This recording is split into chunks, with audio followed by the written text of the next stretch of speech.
महासागर है, मीलों दूर तक फैला हमारे जीवन का केंद्र, जिसका पानी हर देश की सीमा से परे है। हमें सांस लेने के लिए जरूरी ऑक्सीजन का 50 से 80% इन्हीं समुद्रों के पानी से आता है। ये भी कह सकते हैं कि ये सागर एक विशाल संयुक्त परिवार की तरह है, जिसमें ये सभी जीव एक ही घर में रहते हैं, जैसे मछलियां, mollusc, dolphin, seal, walrus, crustacean, bacteria, समुद्री एनिमोनी और हाँ, ब्लू व्हेल भी, जो पृथ्वी का सबसे बड़ा जीव माना जाता है। और जंतु ही नहीं, इन समुद्रों में पौधों की भी लाखों प्रजातियां पाई जाती हैं। इन विशाल समंदरों का पानी हमारी पृथ्वी का लगभग 3/4 हिस्सा है। इस धरती पर 5 बड़े महासागर हैं: आर्कटिक, अटलांटिक, हिंद, प्रशांत और दक्षिणी महासागर। ये सागर इतने महत्वपूर्ण हैं कि इनका तापमान और लहरें दुनिया के हर हिस्से के मौसम पर असर डालते हैं, चाहे वो मौसम कितना ही खतरनाक क्यों ना हो। हमारी ही तरह पानी के नीचे पनपता हर जीवन सूरज की रोशनी पर निर्भर है। जी हाँ जनाब, सिर्फ ये जंतु, मछलियां, पेड़ पौधे ही नहीं, बल्कि बैक्टीरिया जैसे सूक्ष्म जीव भी सूरज से ऊर्जा पाकर खिलखिला उठते हैं। ये देखो मिस्टर ऊदबिलाव, कितने मजे ले रहा है। देखा इसे, अपने चेहरे की पोजीशन ऐसे बदल रहा है जैसे किसी स्पा में स्टीम ले रहा हो। और वो चली मैडम वेल इठलाते हुए सनबाथ लेने। और ये जोकर मछली यानी क्लाउन फिश, ये तो गाना भी गाती है भाई, बिना किसी सुरताल के। हाँ, ये राख समुद्री जानती है, और कोई खतरा महसूस होने पर ये कभी गुर्राती है और कभी चहकती है। क्लाउन फिश है ना। और ये डॉल्फिन हमारे स्मार्टफोन से भी ज्यादा स्मार्ट है। ये अपनी आवाज का इस्तेमाल सोनार की तरह करके एकदम सही दिशा में तैरती और एक दूसरे को संदेश भेजती है। जी हाँ, ईमेल या व्हाट्सएप से भी तेज। मूंगा चट्टानें यानी कोरल रीफ दुनिया की सबसे विविध इकोसिस्टम्स में से है। इन चट्टानों को अक्सर समुद्र के वर्षावन कहा गया है। आई, समुद्र में वर्षा, अजीब बात है ना। अरे दरअसल इनका नाम इनके आसपास बसे इन जीवों की विविधता के कारण पड़ा है। इनमें से कुछ मूंगे गर्म उथले समुद्र में, तो कुछ ठंडी अंधेरी गहराइयों में रहकर हमारे इकोसिस्टम के संतुलन को बनाए रखते हैं।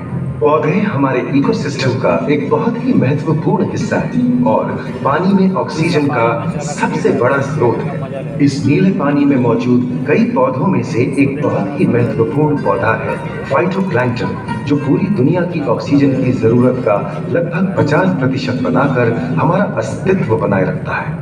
इन समुद्रों में पहुंचने वाली सूरज की रोशनी की मात्रा के हिसाब से उन्हें 3 क्षेत्रों या परतों में बांटा गया है। सतह के सबसे नजदीक वाली परत को यूफोटिक जोन या सनलाइट जोन कहा जाता है। जाहिर है कि यहाँ सूरज की सबसे ज्यादा रोशनी पहुंचती है और 90% समुद्री जीवन इसी परत में मौजूद है। अगली गहरी परत को डिस्फोटिक जोन या ट्वाइलाइट जोन कहा जाता है। इस परत तक सूरज की सिर्फ 1% रोशनी पहुंचती है, जो पौधों के जिंदा रहने के लिए काफी नहीं है।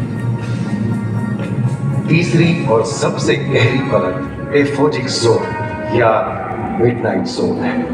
यहाँ सूरज की रोशनी बिल्कुल नहीं पहुंचती। ये परत पूरी तरह से अंधेरी और ठंडी होती है, बिल्कुल किसी हॉरर मूवी के सीन जैसे। ये कई जगह पर इतनी गहरी होती है कि यहाँ आसानी से माउंट एवरेस्ट जैसे ऊंचे पहाड़ भी समा सकते हैं। और इसकी सबसे गहरी जगह है प्रशांत महासागर में मरियाना ट्रेंच। महाद्वीपीय तटों के साथ लगे उथले समुद्री इलाकों तक पहुंचना आसान है, लेकिन ये समुद्र का सिर्फ 10% है। समुद्र की गहराई जितनी बढ़ती जाती है, उतने ही वहां के हैरत अंगेज जीव जिन तक पहुंचना मुश्किल होता जाता है। ये समुद्री जीव पहले तो अपनी खूबसूरती से आपको छलते हैं और फिर अचानक एक खतरनाक रूप ले लेते हैं, जिनसे बचना मुश्किल ही नहीं, नामुमकिन है। और ये क्या, अचानक ये रोशनी कहां से आई? ओह, ये तो जेलीफिश का झुंड है, जिनकी रोशनी एकदम डिस्को लाइट की तरह लगती है। वाह, ये हुई ना बात। अब सभी बड़ी छोटी मछलियां इन चमचमाती डिस्को लाइट को देखकर पार्टी करने आएंगी। और फिर यही रोशनी उन्हें बेरहमी से दबोचकर उनका शिकार करके अंधेरे में वापस गायब हो जाएगी। लेकिन सभी शिकारियों को छलांग से लुभाना नहीं पड़ता। सबसे घातक शिकारियों में से है शार्क, जैसे ग्रेट व्हाइट और टाइगर शार्क। शार्क आमतौर पर सूरज ढलने के बाद अंधेरे में शिकार पे निकलती है, समुद्री जीवों का यमराज बनकर। आज तक शार्क की 500 से ज्यादा प्रजातियों का पता चल चुका है। ये हर तरह के खुले महासागरों में, मूंगे की चट्टानों में, आर्कटिक की बर्फ के नीचे और समुद्र की अंधेरी गहराइयों में पाई जाती है। और ये है समुद्री घोड़ा, जो तबड़क तबड़क नहीं, छप छप छप छप करता है, यानी दौड़ता नहीं, तैरता है। हमने इन समुद्रों के बारे में बहुत कुछ जाना है, पर अभी भी बहुत कुछ जानना बाकी है। ये सागर गहरे और विशाल, ठंडे और अंधेरे में डूबे होते हैं। इन गहराइयों में पनपने वाली 17,000 से अधिक प्रजातियां मानो किसी कल्पना से कम नहीं। किसी खूबसूरत एंजल की तरह दिखने वाले जीवों के साथ साथ न जाने और क्या क्या देखने को मिले।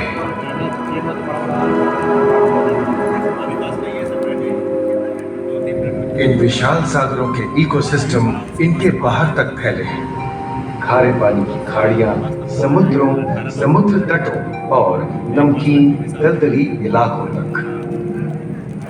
मानव जाति दशकों से प्लास्टिक, जहरीले रसायन, तेल और ऐसी कई चीजों को पानी में बहाकर समुद्रों को नुकसान पहुंचा रही है। कई समुद्री जीवों या मछलियों की दर्दनाक मौत और उनकी इस तड़प का जिम्मेदार हमारी मानव जाति ही है।